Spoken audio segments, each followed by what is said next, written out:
Algo muy grave va a ocurrir mañana, viernes 13. El gobierno nacional va a sellar el mayor saboteo a nuestra democracia en décadas. Van a revelar un documento técnico que puede conllevar a Colombia a la peor crisis de su historia. Se los voy a contar en 10 puntos cortos. En primer lugar, el gobierno nacional publicará algo que se llama el marco fiscal de mediano plazo. Sé que suena muy técnico, pero es un documento 100% político. Ahí amarran el futuro del país, sabotean la economía del año 2026 y dejan al próximo gobierno sin ningún tipo de aire. Ese documento que les digo que parece muy técnico, pero es político, proyecta los ingresos y los gastos de los próximos 10 años. Y con base en ese documento se arma el presupuesto general de la nación. Entonces, lo que se diga en ese documento define desde ya el presupuesto del próximo año. Eso significa que el próximo gobierno no podrá decidir libremente ni cuánto gastar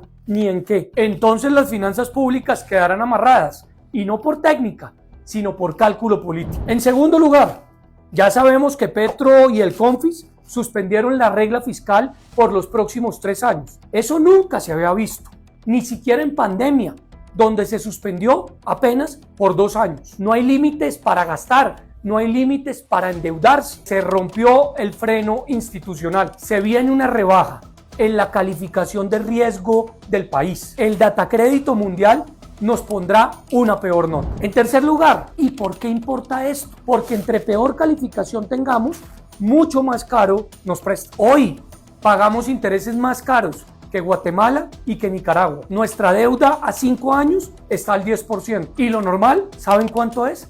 5%. Además, pagamos un CDS, que es una especie de seguro por la deuda, que es 4 veces más caro que lo que paga Chile. Literalmente nos están cobrando por desconfiar de nosotros. ¿Y saben quién paga el costo de esa desconfianza?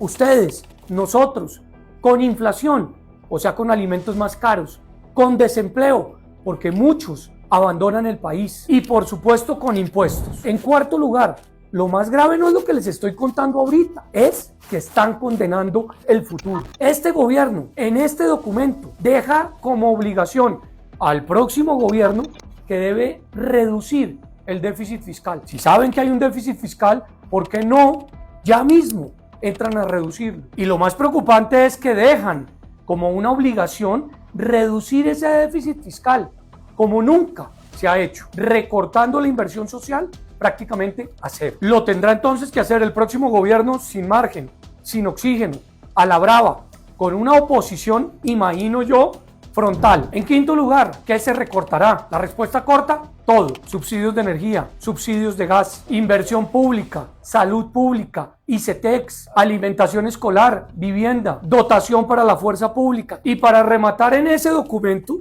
dejarán estipulado un rezago presupuestal. Es decir, cuentas por pagar para 2026 con deudas billonarias. 6. Es tan brutal el ajuste que obligan a hacer que el nuevo presidente, además de estar condenado, estará quebrado. Lo obligan a cortar, recortar, reducir, sin alternativa y sin margen. Y mientras que esa tormenta recorta hasta lo social, el pacto histórico, el partido de Petro, tendrá un nuevo relato. ¿Y qué hará?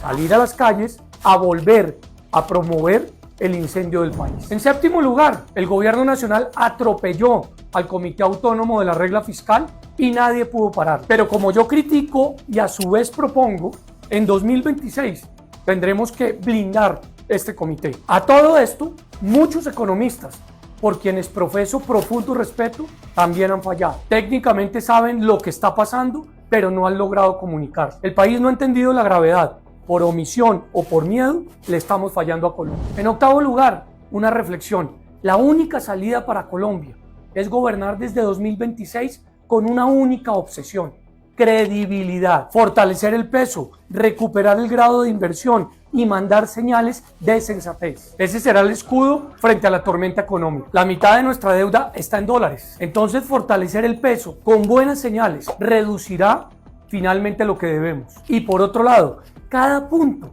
que bajen las tasas de interés equivale a un ahorro de casi 1.5 billones al año. En otras palabras, ser sensato paga. Por último, a partir del viernes todo cambiará y dejo esta constancia. para que todos la repliquemos. Claro que aún hay esperanza. Hay que decirle la verdad al mundo, pero sobre todo decirle la verdad a quienes no alcanzan a recibir en los corregimientos, en los municipios, en los departamentos colombianos, la información verídica. Sí hay un camino y no me cansaré de repetirlo y menos ahora.